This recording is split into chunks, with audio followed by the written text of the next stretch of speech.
Hello बच्चों, आज हम करने जा रहे हैं series and parallel combination of resistors. जैसा कि हम जानते हैं रेजिस्टेंस का मतलब होता है रुकावट और हमारे पास अलग अलग तरीके के रेजिस्टर्स होते हैं। जब हम एक सर्किट के अंदर किसी भी अप्लायंसेस का इस्तेमाल करते हैं वो हमारे रेजिस्टर्स कहलाते हैं।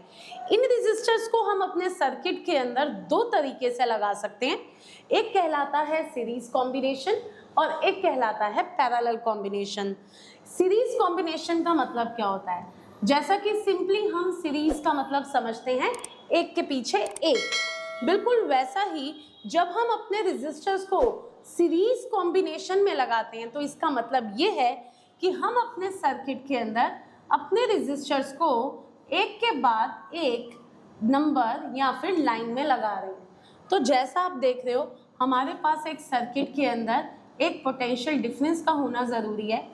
इस पोटेंशियल डिफरेंस के बाद इस बैटरी के अंदर हमने डिफरेंट सॉर्ट ऑफ रेजिस्टर्स का इस्तेमाल किया है। ये रेजिस्टर्स हमने सीरीज में लगाए हैं, यानी पहले एक रेजिस्टर्स, फिर दूसरा रेजिस्टर्स और फिर तीसरा रेजिस्टर्स। जब भी हम रेजिस्टर्स को सीरीज में लगाएंगे तो हम उसे सीरीज कॉम्बिनेशन ऑफ रेजिस्टर्स कहलाते हैं। फर्क क्या होता है सीरीज में और पैरेलल में? सीरीज के अंदर हमने एक बैटरी को फिट किया है, यानी सीरीज सर्किट के अंदर हमने एक बैटरी लगाया है। बैटरी लगाने के बाद हमने इसे एक पोटेंशियल डिफरेंस दिया है। इस पोटेंशियल डिफरेंस के बीच में जब हमारे इलेक्ट्रॉन्स फ्लो करेंगे तो वहाँ पे करंट प्रोड्यूस होगा। ये करंट जब हमारे रेजिस्टर्स को क्रॉस कर जाएगा तो फाइनली इसी पोटेंशियल डिफरेंस के अंदर वापस आ जाएगा। कहने का मतलब ये है कि सीरीज के अंदर हमारे पास V, I और different sort of resistors available हैं। हमेशा सीरीज कॉम्बिनेशन के अंदर हमारा करंट सेम रहता है। वही करंट जो हमारे पास इनिशियली R1 से पहले है, सेम करंट हमारे पास R2 पे भी अवेलेबल होगा एंड सेम करंट हमारे पास R3 पे भी अवेलेबल होगा। तो I की वैल्यू हमारे पास सीरीज के अंदर हमेशा सेम रहेगी। I will be always same. Current हमेशा हमारे सर्किट के अंदर सेम रहेगा। लेकिन क्योंकि यहाँ पर हमने अपने रेजिस्टर्स को दो अलग अलग पॉइंट्स के बीच में लगाया है तो यहाँ पर हमारा पोटेंशियल डिफरेंस हमेशा डिफरेंट रहेगा। हमारे पास सीरीज सर्किट के अंदर I सेम रहेगा and V will be always different. एक सर्किट के अंदर अगर हमें रेजिस्टर पे पोटेंशियल डिफरेंस कैलकुलेट करना है तो ये पोटेंशियल डिफरेंस फर्स्ट रेजिस्टर्स के लिए अलग होगा, सेकंड रेजिस्टर के लिए अलग होगा और थर्ड रेजिस्टर के लिए अलग होगा। और हम अगर इस सर्किट का टोटल पोटेंशियल डिफरेंस को कैलकुलेट करेंगे तो हमारा total potential difference will be sum of potential difference of a first resistor, potential difference of a second resistor and potential difference of the third resistor। यानी कि V total की value होगी V1, V2 plus V3। हम Ohm's law से already जानते हैं कि V की वैल्यू IR के बराबर होती है। अब अगर हम V की जगह IR को रिप्लेस कर देते हैं तो हमारे पास बनता है IR total, IR1, IR2 and IR3। इन दोनों में से अगर हम I को कॉमन निकाल लें तो हमारे पास बचेगा R1 plus R2 plus R3। इसीलिए हमारे पास किसी भी रेजिस्टेंस को अगर हमें सीरीज में निकालना है तो उसका फॉर्मूला होगा R1 R2 प्लस R3। जब हम सीरीज कॉम्बिनेशन ऑफ रेजिस्टर्स की बात कर रहे हैं तो यहाँ पर हम अपने सीरीज के अंदर टोटल रेजिस्टेंस की वैल्यू निकालने के लिए तीनों रेजिस्टर्स के रेजिस्टेंस को कंबाइन कर देते हैं, यानी कि ऐड ऑन कर देते हैं। मान लो हमारे पास, मैंने आपको बताया कि अभी सीरीज के अंदर हमारा करंट हमेशा सेम रहता है। एक करंट जब सर्किट के अंदर फ्लो कर रहा है तो यही सर्किट के अंदर का करंट हमारे पास आगे यहाँ पर भी मिलेगा, आगे यहाँ पर भी मिलेगा और यहाँ पर भी मिलेगा। और हमारे पास ये 3 सर्किट के अंदर 3 रेजिस्टर्स लगे हैं, R1, R2 एंड R3।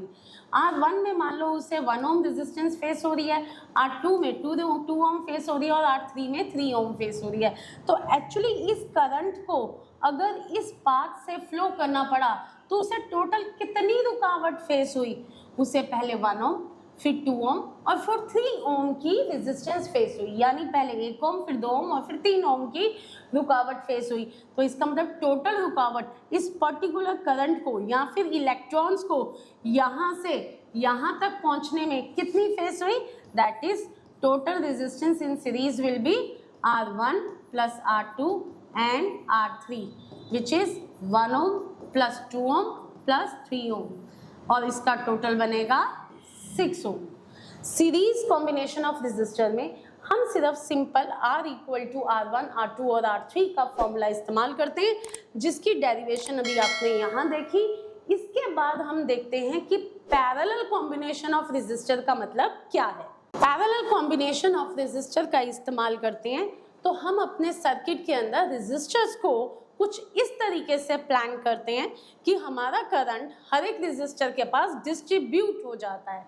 हम अगर अपने सर्किट के अंदर रेजिस्टर्स को इस तरीके से लगा रहे हैं तो एक तरह का मतलब है कि हमने उसे पैरेलल में लगाया है।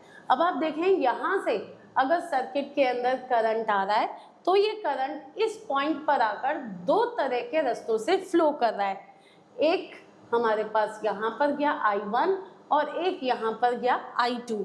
तो करंट का मतलब क्या है? फ्लो ऑफ इलेक्ट्रॉन्स, यानी इलेक्ट्रॉन्स फ्लो कर रहे हैं। इलेक्ट्रॉन्स यानी कि इलेक्ट्रिसिटी हमेशा जल्दी में होती है, उसे जो शॉर्ट पाथ मिलता है वो उसी पे फ्लो कर जाती है। जब भी इलेक्ट्रॉन्स हमारे इस पाथ से इस पाथ तक जाएंगे तो जो भी इलेक्ट्रॉन्स हमारे एक जगह पर एक के पीछे एक के पीछे एक के पीछे एक लगे हैं, जैसे उन्हें शॉर्टकट रास्ता मिलेगा वहाँ फ्लो हो जाएंगे। मान लीजिए 2 इलेक्ट्रॉन यहाँ गए और 2 इलेक्ट्रॉन यहाँ गए, पर्टिकुलरली सिर्फ यही 2 इलेक्ट्रॉन इस तरफ को मूव कर रहे थे और पीछे वाले 2 इलेक्ट्रॉन्स नीचे वाले सर्किट के रास्ते पर फ्लो कर गए। हमारे 2 इलेक्ट्रॉन को सिर्फ एक ही रेजिस्टेंस को फेस करना पड़ा, नेक्स्ट 2 इलेक्ट्रॉन को भी एक ही तरह के रेजिस्टेंस को फेस करना पड़ा। हालांकि सर्किट के अंदर हमने 2 रेजिस्टर्स लगा रखे हैं, एक R1 और एक R2। इस तरीके के कॉम्बिनेशन को हम पैरेलल सर्किट या फिर पैरेलल कॉम्बिनेशन ऑफ रेजिस्टर्स के नाम पे जानते हैं। पैरेलल कॉम्बिनेशन के अंदर जब भी हम रेजिस्टर्स को पुट करते हैं तो बेसिकली इसका मेन फंक्शन होता है कि हमारे हर एक रेजिस्टर या हर एक अप्लायंसेस को सेम करंट और सेम पोटेंशियल डिफरेंस फेस हो। सेम पोटेंशियल डिफरेंस मिलने पर करंट का फ्लो भी उतना ही बेटर रहता है। जब हम 2 पॉइंट्स के बीच में A और B के बीच में नंबर ऑफ रेजिस्टर्स पुट करते हैं तो इन सब का पोटेंशियल डिफरेंस हमेशा सिमिलर रहेगा, सेम रहेगा। That's why we can say that कि we will be same in a parallel combination of resistor, but I will be different। हमारा करंट यहाँ पर अलग अलग हो गया, एक तरफ I1 और एक तरफ I2, then I will be different in parallel combination of resistors। अगर हम इस पैरेलल कॉम्बिनेशन ऑफ रेजिस्टर्स के फॉर्मूले को डेराइव करते हैं वो हम इसी के बेसिस पे करेंगे when V is same and I is different. फिर से हम ओम्स लॉ के अकॉर्डिंग जानते हैं कि V इक्वल टू IR, क्योंकि यहाँ पर हमारे पास I डिफरेंट है एक सर्किट के अंदर, इसका मतलब total I will be the combination of I1 plus I2 plus I3, यानी कि हमारे पास जितने भी रेजिस्टर्स पैरेलल में लगे होंगे उन सब के पास करंट डिवाइड हो जाएगा और हमारे सर्किट का टोटल करंट तीनों रेजिस्टर्स पे जाने वाले करंट के बराबर होगा। Now the value of the I will be V/R।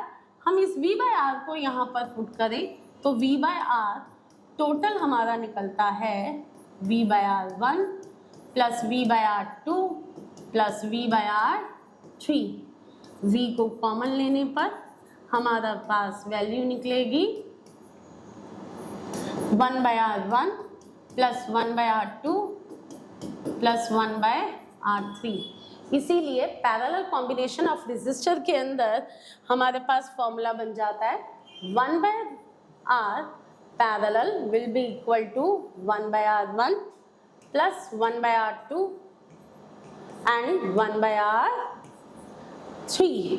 Students, अगर आपको ये वीडियो समझ में आई और अच्छी लगी तो आप हमारे वीडियो को लाइक करें और आगे आने वाली और भी वीडियो को देखने के लिए हमें लाइक और सब्सक्राइब करें। Thank you.